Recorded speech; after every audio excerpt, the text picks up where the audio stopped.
back to the channel, and today we are going to do a proper brakes breeding for this Toyota Probox model. I think it's 2004-2005. I will show you a tutorial on how to do brakes breeding if your brakes are mushy or squishy. In other terms, we can say the brakes, sometimes you press them down and the car is still moving. So what you need is just basic tools, which I will show you here, which you need. Actually, if you have a car, you need to have the basic tools. These are just the basic tools that you need: a ratchet, a screwdriver. I have already, because I don't have number 8, I've already done an improvisation so that I can be able to have a proper number 8, because the one which is here, the T, won't go well with the front tire, because the disc is the bleeding cap, it's always near the spring. So anytime I start to insert this now on the back tires, as I was telling you, the back tires we'll use ratchet, I think number 10.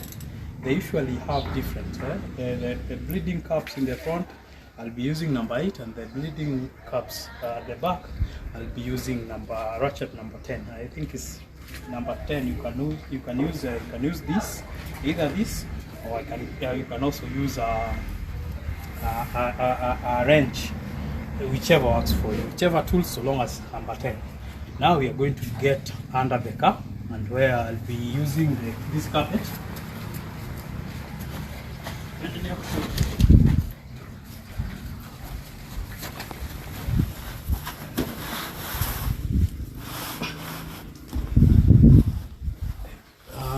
If you're glad enough, come to show them the bleeder cap.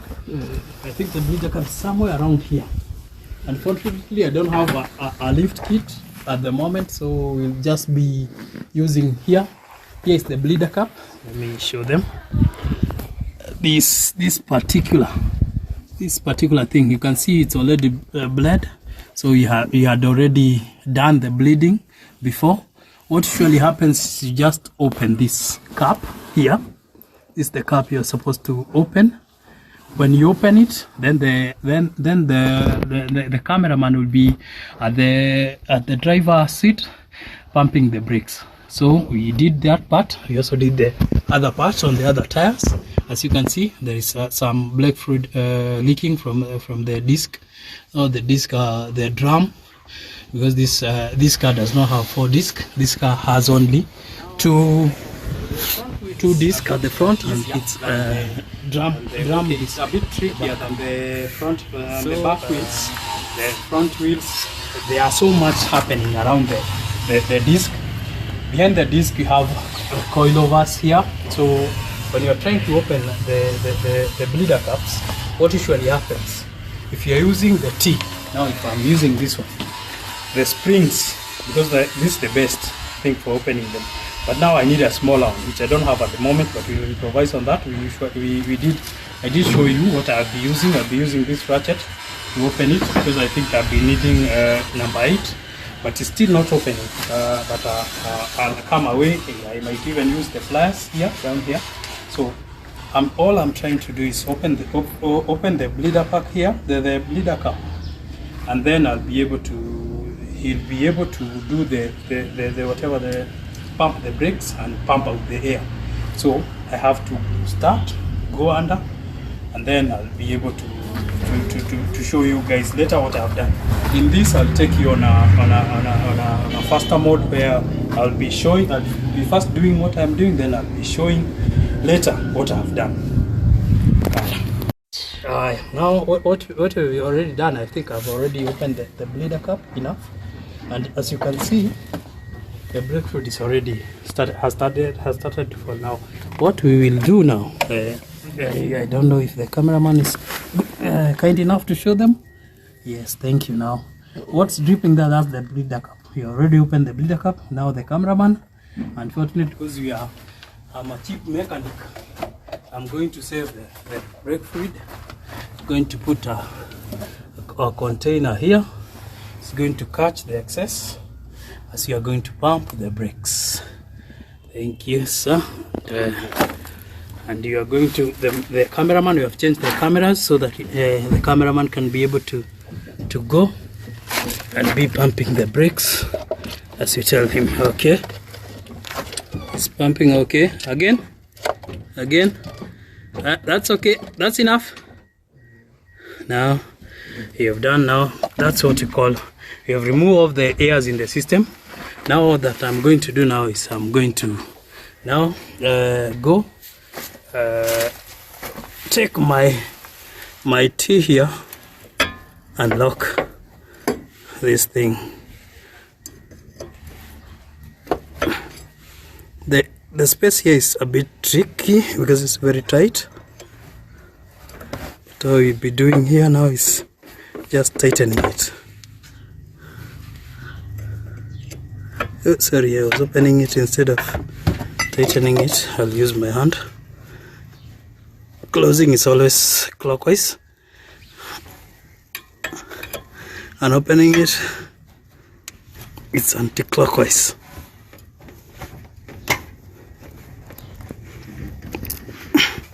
I'm holding the camera around hand, and yeah, thank you.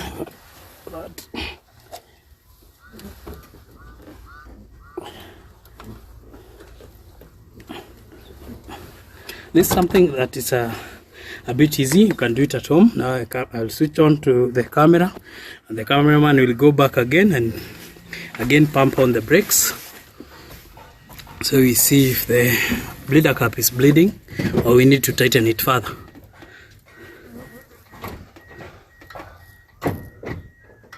Thank you, it's not bleeding. You don't have to tightening this cap very tightly. Just need to just do it. It's okay, thank you.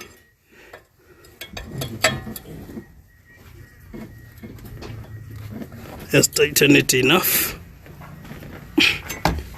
for the next service. Now what we are going to do, the engine bay is a bit dirty. We are going to give it a clean later on. This is my friend's car, so you're not gonna give it so much love, but I think later you're going to take it to the car wash, and you're going to be cleaning.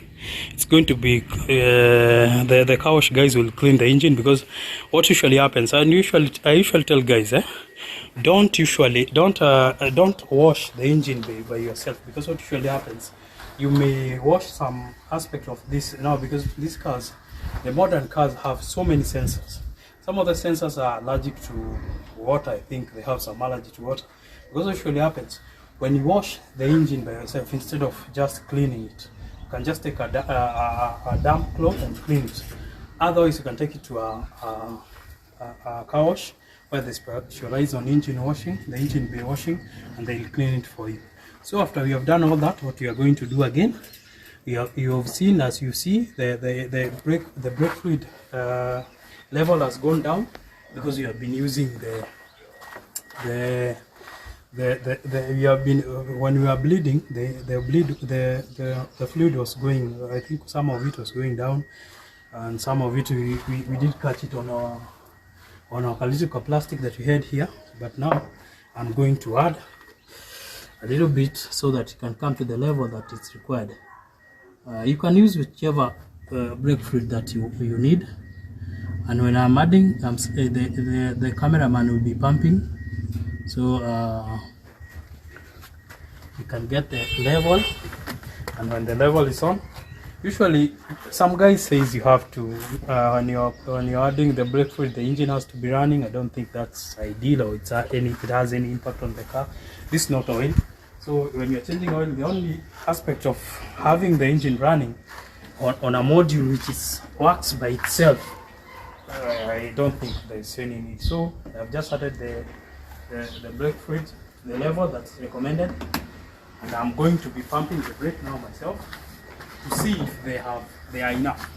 So they are to the level that now the brake is tight enough, unlike before.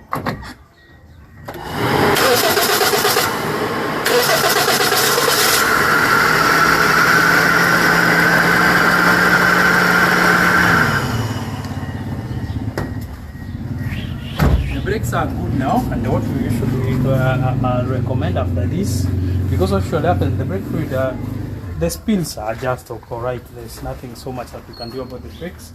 So I think right now what we will do is just now wrap up everything here, then we go for a road test so you can be able to check if the brakes are good or if they are not good.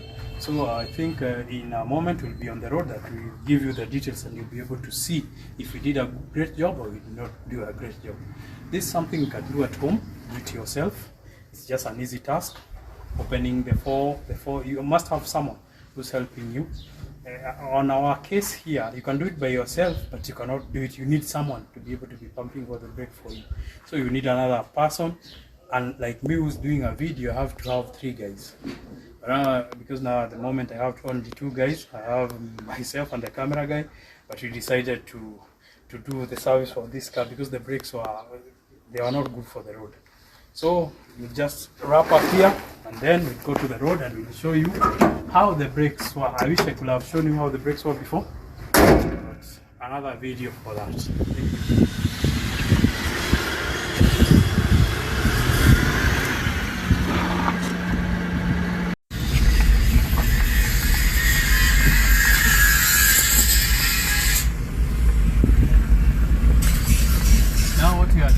We are about to get on the road so that you can be able to see if the brakes are okay, and we'll be able to tell you more guys about how the brakes are. Oh, the brakes are okay. We're testing them as we are going to be able to see how the car is behaving on the road. At first, before you are not able to leave the steering because the car will always go on whichever side. Then the brake, when you hit the brakes, the car will push you on one side, because I think the car was only working, the brake which was only working was the passenger brake. Now we are on the road now. We have some bumps here, so a street bump. We are checking to see how the brakes are. The brakes are awesome, they are up, like before. So I'll recommend anyone who owns a car to be able to learn a few basic things. You don't have each and every single time you have to go to the mechanic. Sometimes you're in a hurry. That thing only took like 30 minutes, so you can be able to do it yourself. These are among the do-it-yourself videos that I'll be uploading. We'll be uploading do-it-yourself video on building many things, because the channel as it is called Tech Rebuild, and we'll be building many things from homes to cars to motorcycles, anything that's around the home that needs to be maybe maintained or maybe built. If it's a build from the start or if it's a new build. We'll also be buying auto auction vehicles, which will be able to also be rebuilding, and we'll be able to, it's a business, so I'll be able to get the salvage title, and then we'll be able to sell the cars from my end locally. That's all guys for today, and I think you enjoyed the video. And the next video will be, I'll be teaching you guys about some of the basic things about cars, like defensive driving. I understand most of the people in Kenya, we lack something we call driving etiquette, some of the things, and we have so many obstacles in Kenya. You have these motorcycle guys, we have the matatu guys, the public transport guys. They are very rogue on the roads. So I'll be taking you guys through all those, and the things you need to do, the things you don't need to do when you're on the highway, how to overtake car, how to know your surrounding, be able to know, you have to be able to know your surrounding, because at the moment, as you can see my surrounding, I'm surrounded with I have a cyclist on this side, I have a motorbike guy on this side. In Kenya, they usually overtake in whichever side they feel like. Sometimes you'll see them overtaking on the passenger side, which is very dangerous, and you just have to have the basic knowledge on how to tackle such issues. That's all guys for today, and I'm thankful. Thank you for watching. If you have not subscribed, please subscribe to my video. And again, I want to give a big shout out to my camera guy here. He's not my camera guy. He's a friend. He's a very good friend of mine. And I want to leave you with a few nuggets on how to treat your car. Always service your car nicely. The brakes are very important things in your car. The brakes and the headlights. Those are two things that can save your life. any place you are in, because you need your headlights. Maybe it's raining and it's dark. The brakes are very important when you are on unfamiliar roads. So that will be all for today. I'll leave you guys and tell you peace.